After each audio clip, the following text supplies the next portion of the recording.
요즘 세상 돌아가는 걸 보면 정말 변화의 속도가 빠르다는 걸 실감하게 됩니다. 금융시장부터 정치, 또 우리가 매일 쓰는 기술에 이르기까지 모든 게 거대한 소용돌이 속에 있는 것 같은데요. 오늘은 바로 이 격변의 한가운데서 우리가 꼭 알아야 할 핵심 사건들을 하나씩 깊이 있게 들여다보겠습니다. 오늘 우리가 함께 살펴볼 6가지 주제입니다. 먼저 우리 경제와 직결된 코스닥 시장의 변화에서 시작해서요. 우리가 매일 쓰는 아주 간단한 프로그램에 숨어있던 보안 문제, 그리고 전 세계 경제를 뒤흔들고 있는 인플레이션과의 전쟁까지 짚어보고요. 이어서 인간의 본다는 행위에 대한 아주 흥미로운 이론과 뇌과학의 최신 발견, 그리고 마지막으로 K 엔터테인먼트를 뜨겁게 달군 논란까지 차례대로 따라가 보겠습니다. 자, 첫 번째 소식입니다. 이건 특히 주식 투자하시는 분들이라면 정말 귀를 쫑긋 세우셔야 할 이야기인데요. 바로 코스닥 시장의 대규모 상장 폐지라는 칼바람이 불어닥칠 수 있다는 소식입니다. 동시에 정치권에서는 소통이 꽉 막히면서 긴장감이 최고조에 달하고 있는데요. 이 두 사건이 우리 사회에 던지는 메시지는 무엇일까요? 최근 금융위원회가 아주 단단히 칼을 빼들었습니다. 이른바 좀비 기업이라고 하죠. 실적은 계속 나쁜데도 시장에 그냥 남아있어서 투자자들에게 피해를 주는 그런 부실 기업들 말입니다. 바로 이런 기업들을 더 빠르고 또 과감하게 시장에서 퇴출시키기 위해서 새로운 규정을 발표한 겁니다. 한마디로 시장의 체질을 건강하게 바꾸겠다는 강력한 의지를 보여준 거죠. 그런데 여기서 정말 놀라운 건 바로 그 규모입니다. 처음 시장에서는 한 50개 정도 되지 않을까 예상했었거든요. 그런데 뚜껑을 열어보니 이 새로운 기준을 적용하면 최대 220개 기업이 상장 폐지 위험에 처할 수 있다는 분석이 나온 겁니다. 코스닥 시장 전체에 엄청난 충격을 줄 수 있는 숫자고요. 당연히 개인 투자자들의 불안감도 커질 수밖에 없는 상황입니다. 자, 이 표를 보시면 변화의 핵심이 한눈에 들어오실 텐데요. 가장 큰 변화는 크게 두 가지입니다. 첫째는 최소 시가총액 기준이 새로 생겼다는 점. 예전엔 없었는데 이제는 최소 3천억 원은 넘어야 한다는 기준을 둬서 기업의 기본적인 체력을 보겠다는 거고요. 둘째는 바로 동전주 규제입니다. 주가가 1,000원도 안 되는 주식들이 투기 세력의 목표가 되는 경우가 많았는데 이걸 막기 위한 새로운 퇴출 규정을 만든 겁니다. 한편 경제계만큼이나 정치권의 분위기도 정말 살얼음판입니다. 이 한마디가 현재 상황을 그대로 보여주죠. 여당의 원내수석 대변인이 대통령과의 오찬을 갑자기 취소하면서 남긴 말인데요. 이건 그냥 약속을 취소했다는 의미를 넘어서 상대에 대한 불신이 극에 달해 대화조차 할 수 없다는 현재 정치권의 깊은 갈등과 대립 구도를 아주 적나라하게 보여주는 상징적인 사건이라고 할 수 있겠습니다. 네, 잠시 숨을 고르면서요. 저희가 계속해서 이렇게 깊이 있는 분석을 전해드릴 수 있도록 여러분의 응원이 필요합니다. 구독과 좋아요로 저에게 큰 힘을 보태주시면 정말 감사하겠습니다. 자, 이제 기술의 세계로 넘어가 볼까요? 여기서는 정말 빛과 그림자, 기술의 두 얼굴을 제대로 볼 수 있는 소식 두 가지를 준비했습니다. 하나는 우리 모두가 매일 쓰는 가장 단순한 프로그램에 아주 심각한 위험이 숨어 있었다는 이야기고요. 다른 하나는 인류의 미래를 바꿀 양자 컴퓨터의 오랜 숙제가 드디어 풀렸다는 정말 놀라운 소식입니다. 윈도우 쓰는 분이라면 누구나 한 번쯤 써봤을 메모장. 정말 단순한 프로그램이죠. 바로 이 메모장에서 아주 심각한 보안 구멍이 발견됐습니다. 원격 코드 실행이라는 건데요. 이걸 아주 쉽게 설명하면 해커가 내 컴퓨터에 보이지 않는 문을 만들어서 자기 집 안방처럼 마음대로 드나들 수 있게 되는 거나 마찬가지예요. 보안 전문가들이 매기는 위험도 점수에서 10점 만점에 무려 8.8점을 받았을 정도로 아주 심각한 문제였습니다. 더 무서운 건요, 이게 무슨 복잡한 해킹 프로그램이 필요했던 게 아니라는 점입니다.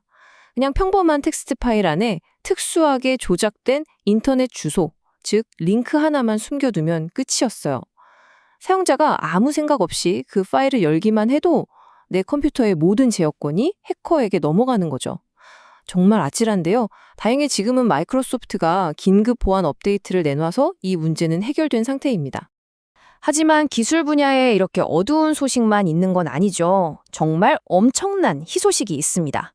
과학자들이 양자 컴퓨터 개발의 가장 큰 골칫거리 중 하나를 드디어 해결했다는 건데요. 바로 마요라나 큐비트의 비밀을 풀어낸 겁니다.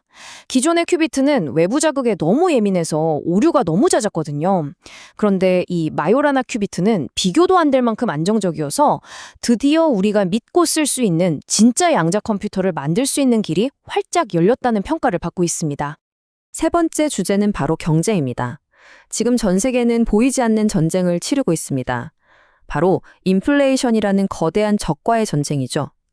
물가를 잡기 위해서 금리를 올리자니 당장 경기가 힘들어지고 그렇다고 그냥 두자니 서민들의 삶이 너무 팍팍해지는 그야말로 외줄타기 같은 힘겨운 싸움을 계속하고 있습니다.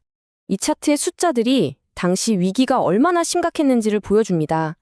미국은 무려 40년 만에 가장 높은 물가 상승률을 기록했고요. 특히 에너지 위기를 겪었던 유럽은 두 자릿수를 훌쩍 넘었습니다. 이건 그냥 숫자가 아니라 전 세계 평범한 사람들의 지갑이 얼마나 빠르게 얇아졌는지를 보여주는 고통의 지표라고 할 수 있습니다. 이 인플레이션을 잡기 위해서 미국 중앙은행, 즉 연준이 어떻게 움직였는지 한번 보시죠. 정말 속도전이라는 말이 딱 맞습니다. 2022년부터 시작해서 불과 1년 남짓한 기간 동안 금리를 2007년 이후 가장 높은 수준까지 파격적으로 끌어올렸습니다. 시장에 물가를 잡을 때까진 절대 멈추지 않겠다는 아주 강력한 신호를 보낸 거죠. 이제 전 세계의 관심은 언제쯤 금리를 다시 내리기 시작할 것인지에 쏠려 있습니다. 네, 경제 이야기까지 나눠봤는데요. 잠시 후에 이어질 사회 그리고 의학 분야의 이야기도 정말 흥미롭습니다. 채널 고정해 주시고요. 저희에게 큰 힘이 되는 구독과 좋아요도 다시 한번 부탁드립니다. 지금까지는 경제 지표나 정치적 발언처럼 비교적 딱딱 떨어지는 현실에 대해 이야기했잖아요. 그런데 만약에요, 우리가 지금 보고 듣는 이 모든 것이 진짜 현실이 아니라면 어떨 것 같으세요? 지금부터는 조금 더 근본적이고 어쩌면 철학적인 질문으로 넘어가 보겠습니다.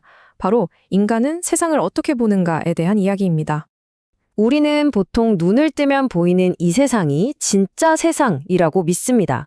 책상은 책상 모양 그대로, 사과는 사과 모양 그대로 존재한다고 생각하죠. 하지만 정말 그럴까요? 이 질문에 대해서 한 인지과학자가 아주 도발적인 그리고 흥미로운 답변을 내놓았습니다. 바로 도널드 호프먼의 인식의 인터페이스 이론입니다. 정말 재밌는 이론인데요. 이 이론에 따르면 우리가 세상을 보는 건 마치 컴퓨터 바탕화면을 보는 것과 같다는 거예요. 바탕화면의 파란색 폴더 아이콘이 컴퓨터 내부의 복잡한 회로나 데이터의 실제 모습은 아니잖아요. 그냥 파일을 담아두는 곳이라는 기능을 우리가 쓰기 편하게 보여주는 그림일 뿐이죠. 우리가 보는 사과도 마찬가지라는 겁니다. 진짜 현실의 모습이 아니라 이걸 먹으면 생존에 유리하다는 정보를 주는 일종의 아이콘일 뿐이라는 거죠. 정말 충격적이면서도 생각할 거리를 많이 던져주는 주장입니다. 자, 이렇게 인식과 뇌의 신비에 대해 알아봤는데요. 이번엔 좀 더 우리 삶과 직결된 의학, 그리고 인공지능 분야의 최신 소식으로 넘어가 보겠습니다. 치매 예방에 대한 아주 희망적인 연구 결과와 우울증이 사실은 더 큰 병의 신호일 수 있다는 중요한 발견을 함께 살펴보겠습니다. 정말 믿기 힘든 하지만 아주 희망적인 연구 결과가 나왔습니다. 무려 20년에 걸친 대규모 추적 연구인데요. 결론은 이겁니다. 65세 이상 노년기에 단 5주에서 6주 정도 특정한 방식의 시각정보 처리 훈련을 받는 것만으로도요. 그 효과가 20년 넘게 지속돼서 치매에 걸릴 위험을 극적으로 낮출 수 있다는 사실이 과학적으로 증명된 겁니다. 아주 짧은 훈련이 수십 년 후에 뇌 건강을 지켜줄 수 있다는 거죠.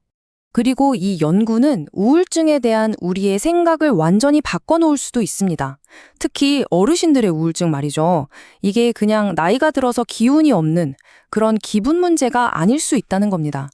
어쩌면 파킨슨병이나 루이소체 치매 같은 무서운 뇌질환이 몸속에서 이미 시작되고 있다는 가장 빠른 경고등일 수 있다는 거죠.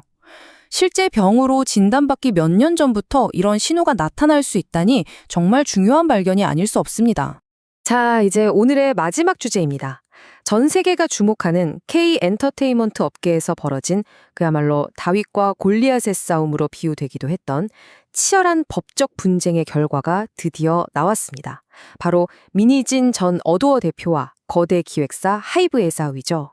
길고 시끄러웠던 공방의 결론부터 말씀드리면 민희진 전 대표의 승리였습니다.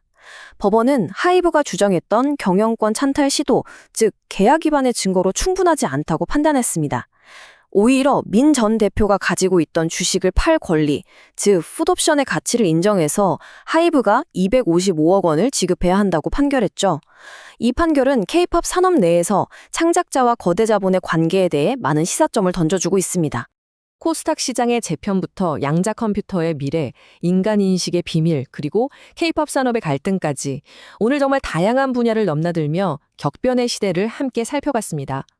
이렇게 한 치 앞을 내다보기 힘든 변화의 파도 속에서 우리는, 그리고 여러분 각자는 다음 단계를 위해 무엇을 생각하고 또 무엇을 준비해야 할까요?